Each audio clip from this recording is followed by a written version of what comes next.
Hello అండి, నా పేరు లక్ష్మి. ఏ దేశమేగిన నవల 11వ భాగం. మొదటిసారిగా అమెరికా వస్తున్న తన తల్లి అన్నపూర్ణేశ్వరిని రిసీవ్ చేసుకోవడానికి భార్య సత్యవతితో కలిసి డెట్రాయిట్ నుంచి విమానంలో న్యూయార్క్కి 2 గంటల ముందే చేరుకున్నాడు డాక్టర్ గోపాల్ నిమ్మగడ్డ. మొదట కారులో వద్దామనుకున్నారు గాని ఇంత దూరం ప్రయాణం చేసి వచ్చిన అన్నపూర్ణేశ్వర్కి కారు ప్రయాణం సౌకర్యంగా ఉండదనే ఉద్దేశంతో విమానంలో వచ్చారు. వచ్చి రాగానే తిరిగి డెట్రాయిట్కి తల్లితో పాటు ముగ్గురికి లోకల్ ఎయిర్వేస్లో టికెట్లు బుక్ చేశాడు ఆయన. ఎయిర్ ఇండియా విమానం ల్యాండ్ అయినట్లు అనౌన్స్మెంట్ వినగానే గేట్ వద్ద భార్యతో రెడీగా ఉన్నాడు గోపాల్. వయసైన తల్లి అంత దూరం నుంచి ఒంటరిగా ఎలా వస్తుందో అని, ఎలా ఉందో అని అంతటి డాక్టర్లో కూడా కంగారు, ఆతృత కనిపిస్తున్నాయి. భర్త ఆందోళన గమనించి అతని చేయి అదిమి చిరునవ్వుతో ధైర్యం చెప్పింది సత్యవతి. అంతలో కస్టమ్స్ చెకింగ్ ముగించుకుని ప్రయాణికులు ఒక్కొక్కరే బయటకు రావడం ఆరంభమైంది. సుమారు అరగంట తర్వాత ట్రాలీ మీద తన సూట్ కేసుతో హ్యాండ్ బ్యాగ్ నెమ్మదిగా తోసుకుంటూ బయటకు వస్తున్న అన్నపూర్ణేశ్వరి కనిపించింది.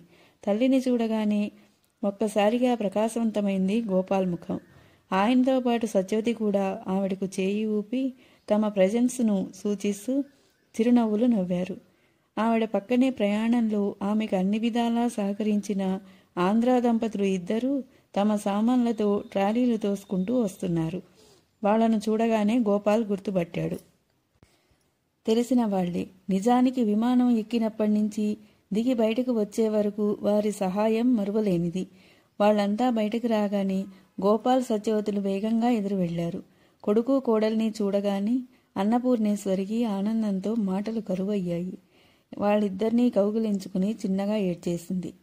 మాటలకి అందని ఉద్వేగభరితమైన క్షణాలవి. 1 కాదు 2 కాదు. గోపాల్ కుటుంబం ఇండియా వెళ్ళి 5 ఏళ్లయింది. ఎప్పుడూ తన వృత్తిలో బిజీగా ఉండే గోపాల్కి ఈ మధ్యకాలంలో ఇండియా వెళ్ళడానికి తీరికే దొరకలేదు. వీడియో ఫోన్లో ఒకరినొకరు చూసుకొని మాట్లాడుకోవడమే జరుగుతూ వచ్చింది ఇంతకాలం. ఎలా ఉన్నారా నాన్న? ఇక్కడంతా చూస్తుంటే ఏదో కొత్త లోకంలో అడుగుపెట్టినట్టుంది అంది అన్నపూర్ణేశ్వరి. మేం బాగున్నామమ్మా. ఇంతకాలానికైనా మమ్మల్ని చూడాలనిపించి వచ్చావు. చాలా సంతోషంగా ఉంది అన్నాడు చెమర్చిన కళ్ళు తుడుచుకుంటూ ఆనందంగా గోపాల్. పలకరింపులు కాగానే అంతవరకు తమ పక్కనే ఆగిన తెలుగు దంపతులకు కృతజ్ఞతలు చెప్పాడు గోపాల్. రొటీన్గా వాళ్ళని పలకరించి అన్నపూర్ణేశ్వరికి శుభాకాంక్షలు చెప్పి బయలుదేరారు ఆ దంపతులు. ఓసారి తమ ఇంటికి రమ్మని ఆహ్వానించాడు గోపాల్.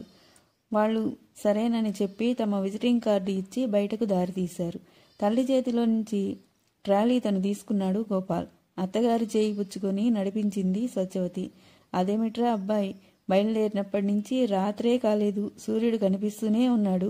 ఈ దేశంలో చీకటి పడదా అని అడిగింది కొడుకు పక్కనే నడుస్తూ అన్నపూర్ణేశ్వరి.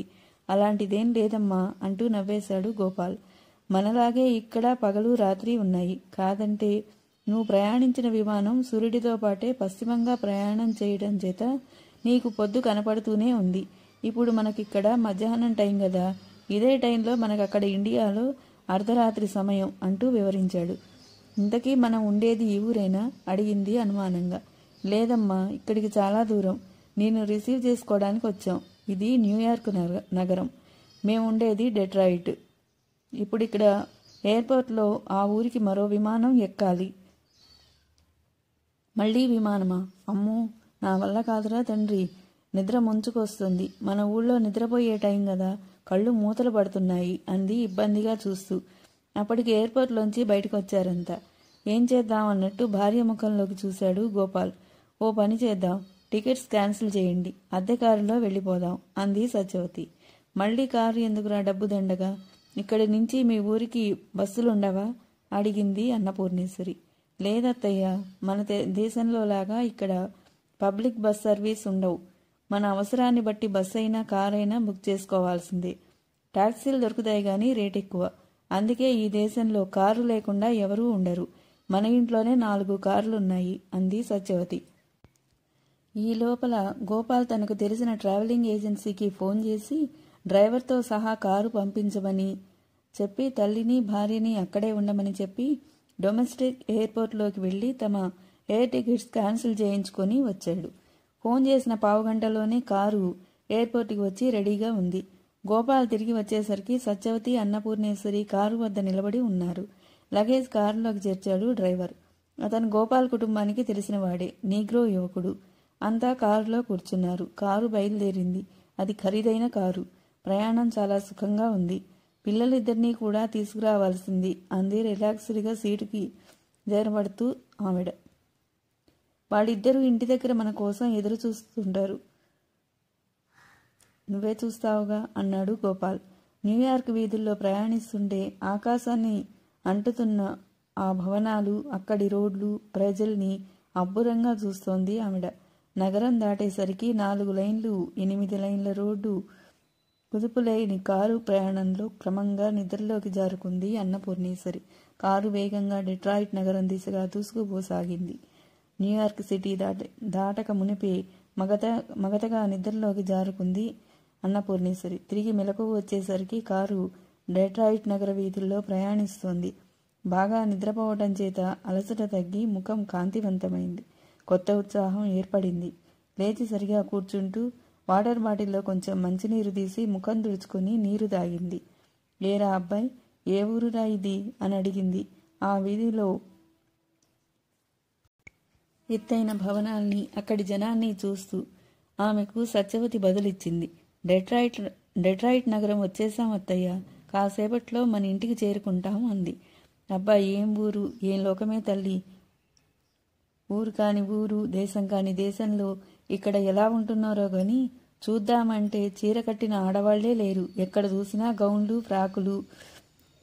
ఇంతకీ నా మనవడు మనవరాలు లక్షణంగా మన పద్ధతిలో ఉన్నారా, లేక ఇక్కడి పిల్లల్లా ఆ పిచ్చి పిచ్చి డ్రెస్సులేనా? కూపీలాగుతూ అడిగింది. అమ్మ, మా పిల్లలు మాలాగే ఉంటారు, మన పద్ధతుల్లోనే ఉంటారు, నువ్వే చూస్తావుగా అంటూ గోపాల్ జవాబు చెప్పాడు. ఈ ఊళ్ళో మన తెలుగు కుటుంబాలు ఇంకా ఏమన్నా ఉన్నాయా? మీరు ఒక్కళ్లే ఉంటున్నారా? మరో ప్రశ్న. ఇక్కడ 50 కుటుంబాల వరకు ఉన్నారు. వీళ్లుగాక చదువుకోవడానికి వచ్చిన స్టూడెంట్స్ కూడా ఉంటారు. మనకు కావలసిన కుటుంబాలు 10 వరకు ఉన్నాయి ఇక్కడ. నీ కాలక్షేపానికి ఇబ్బంది ఉండదులే. కొందరు నీ వయసు వాళ్ళు కూడా ఉన్నారు అంటూ నవ్వాడు గోపాల్. మాట్లాడుతూ ఉండగానే కారు తమ ఇంటి గేటును సమీపించింది. ఆటోమేటిక్గా తెరుచుకున్న గేటు తలుపులు, కారు లోనకు వెళ్లగానే వాటికవే మూసుకున్న తలుపులు, విశాలమైన తోట మధ్యలో రాజభవనం లాంటి ఆ ఇల్లు అంతా తన కళ్లను నమ్మలేనంత ఆశ్చర్యంగా చూస్తుంది ఆవిడ. ఏమిటే అమ్మాయి సత్యవతి, మన ఇంటికి వెళుతున్నామన్నారు, చూస్తే ఇదేదో ఖరీదైన హోటల్లా కనబడుతోంది అంటూ ఉండబట్టలేక అడిగేసింది కూడా. హోటల్ కాదులే అత్తయ్య, ఇదే మన ఇల్లు. చుట్టూ 10 ఎకరాల ఈ తోట, భవనం అన్నీ మనవే. అదో పోర్టికోలో అనంత సాయి, సాయి శివానీలు మన కోసం ఎదురు చూస్తున్నారు చూడు అంటూ అటు చూపించింది. చూస్తున్నంతలోనే రివ్వున వచ్చి పోర్టికోలో ఆగింది కారు. అన్నా చెల్లెళ్ళు ఇద్దరూ పోర్టికోలో నిలబడి ఎదురు చూస్తున్న మాట నిజమే. అనంత్ సింపుల్గా జీన్స్ ప్యాంటు, షర్టుతో నీట్గా తయారై ఉన్నాడు. శివాని చక్కగా పూల డిజైన్తో కూడిన లంగావణిలో పుత్తడి బొమ్మలా మెరిసిపోతుంది. ఎంతో ముచ్చటగా ఉన్న మనవడు మనవరాల్ని చూసి మురిసిపోయింది అన్నపూర్ణేశ్వరి. అంతా కారు దిగారు. అనంత సాయి, సాయి శివానీలు ఇద్దరూ వచ్చి నాయనమ్మ బాగున్నావా అంటూ వంగి పాదాలకు నమస్కరించారు. ఇద్దరినీ లేపి 100 ఏళ్లు చల్లగా ఉండండిరా, నాకేంరా గుండ్రాయిలా ఉన్నాను చూస్తున్నారుగా అంటూ ప్రేమగా మనవడి నుదుటి మీద, మనవరాలి నుదుటి మీద ముద్దులు తీసుకుంది. నాయనమ్మ, పెదనాన్న, పెద్దమ్మ వాళ్ళ పిల్లలు అంతా బాగున్నారా అడిగింది శివాని. బాగున్నారమ్మా, మీ అందరినీ అడిగినట్లు మరీ మరీ చెప్పమన్నారు. మరి మామయ్య, అత్తయ్య ఎలా ఉన్నారు? మహేశ్వరి బాగా చదువుతుందా అడిగాడు అనంత్. అవును నాయనమ్మా, నవీన్ ఎలా ఉన్నాడు? ఇప్పుడు అల్లరి చేసి తన్నులు తింటున్నాడా అని అడిగింది నవ్వుతూ శివాని. వాళ్ళిద్దరూ తమ వాళ్ళందరినీ గుర్తుపెట్టుకుని అలా అడుగుతుంటే చాలా మురిసిపోయింది అన్నపూర్ణేశ్వరి. అనవసరంగా వాళ్ళు వీళ్ళు అంటున్న మాట విని వీళ్ళిక్కడ అమెరికా పద్ధతుల్లో పెరిగి మన కట్టుబాట్లు పద్ధతులు వదిలేశారేమోనని భయపడింది. అదేం లేకుండా మన పద్ధతుల్లో పెరిగారు అనుకుంది మనసులో. అయితే పాపం తల్లిదండ్రుల ప్రోద్బలం చేతనే వాళ్ళిద్దరూ చిలక పలుకులు వల్లెవేస్తూ పరామర్శిస్తున్నారని, అలా మాట్లాడుతున్నారని అన్నపూర్ణేశ్వరికి తెలియదు. మనవడు మనవరాలితో పాటు కోడలి వెంట ఆమె లోనికి నడిచింది. డ్రైవర్ కారు డిక్కీలోని లగేజ్ను బయటపెట్టాడు. డాక్టర్ గోపాల్ వద్ద పేమెంట్ తీసుకొని కారు స్టార్ట్ చేసుకొని వెళ్లిపోయాడు. 2 నీగ్రో నౌకర్లు వచ్చి లగేజ్ లోనకు తెచ్చారు.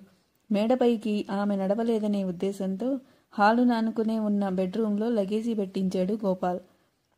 సత్యవతి స్వయంగా అందరికీ కాఫీ చేసి తీసుకొచ్చింది. కాఫీ తాగుతూ కబుర్లలో పడిపోయారంతా. ఊళ్ళో విశేషాలు, తమ బంధువుల పరిస్థితులు అన్నీ అన్నపూర్ణేశ్వరి చెప్తుంటే ఆసక్తిగా విన్నారు. మధ్యలో ఆవిడ తనకిచ్చిన గదిలోకెళ్ళి సూట్ కేసు తెరిచి ప్రత్యేకంగా తయారు చేసి ప్యాక్ చేసి తెచ్చిన సున్నుండల పార్సల్ తెచ్చింది. అంతా తలొకటి తీసుకున్నారు. అమ్మ, మీరు మాట్లాడుతూ ఉండండి, నేను బయటికి వెళ్ళాలి అంటూ లేచాడు మధ్యలో గోపాల్. బయట చీకట పడుతుంది, ఇప్పుడెక్కడికి రా? కొంచెం ఇబ్బందిగా చూస్తూ అడిగింది అన్నపూర్ణేశ్వరి. అర్జెంట్ ఆపరేషన్ ఒకటి ఉందమ్మా, వెళ్ళాలి. ఫ్లైట్లో వెళ్ళి రావటం, ఉదయానికి వచ్చేస్తాను అంటూ తన గదిలోకి వెళ్ళిపోయాడు.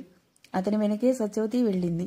అరగంట లోపలే స్నానం చేసి డ్రెస్ మార్చుకుని తన బ్రీఫ్ కేసుతో బయటకొచ్చాడు. తన కారులో బయలుదేరి వెళ్ళిపోయాడు. తను వచ్చిన రోజు కూడా ఇంటి పట్టున ఉండకుండా ఎంత గొప్ప డాక్టర్ అయినా ఇలా బయలుదేరి కొడుకు వెళ్ళిపోవడం ఎందుకో వెలితిగా అనిపించింది అన్నపూర్ణేశ్వరికి. మీరేమనుకోకండి అత్తయ్య, ఆయన ఎంత బిజీనో నాకు తెలుసు. నిజానికి ఈ ఆపరేషన్ కోసం ఉదయమే వెళ్ళాలి. మీరు వస్తున్నారని ప్రోగ్రాం చేంజ్ చేసుకొని ఆగారు. మన దేశంలో కాదు, ఇక్కడ టైంకి చాలా విలువిస్తారు. ఒక్కసారి ప్రోగ్రాం ఫిక్స్ అయ్యాక మార్చటం కష్టం. సమయపాలన చాలా ముఖ్యం. 10 అంటే 10 గంటలకు అక్కడ ఉండాల్సిందే. మన దేశంలో అయితే కాస్త ఆలస్యమైనా పర్వాలేదనుకుంటాం. ఇక్కడ వీలు కాదు. పైగా మీ అబ్బాయికి ఇక్కడ గొప్ప పేరు ప్రతిష్టలున్నాయి. గొప్ప గొప్ప వాళ్లే ఈయన అపాయింట్మెంట్ కోసం ఎదురు చూస్తుంటారు. రేపు మనం ఆ ఆసుపత్రికి వెళదాం, మీరే స్వయంగా చూదురుగాని అంటూ అత్తగారి మనసు కనిపెట్టి వివరించింది సత్యవతి. ఆ రాత్రి సత్యవతి తనే మున్నలూరులోని తమ ఇంటికి ఫోన్ చేసి వీడియో ఫోన్లో అక్కడ అందరి చేత మాట్లాడించింది. పెద్ద కొడుకు రామలింగేశ్వరరావు, కోడలు మహాలక్ష్మి, వాళ్ల పిల్లలు, అలాగే అల్లుడు రఘునాథ్, కూతురు భ్రవరాంబ, వాళ్ల కొడుకు నవీన్, కూతురు మహేశ్వరి అంతా అన్నపూర్ణేశ్వరితో మాట్లాడారు. క్షేమంగా చేరుకున్నందుకు వాళ్ళంతా సంతోషించారు. ఆ రాత్రి సంతోషంగా గడిచిపోయింది. తరువాయి భాగం మరో వీడియోలో.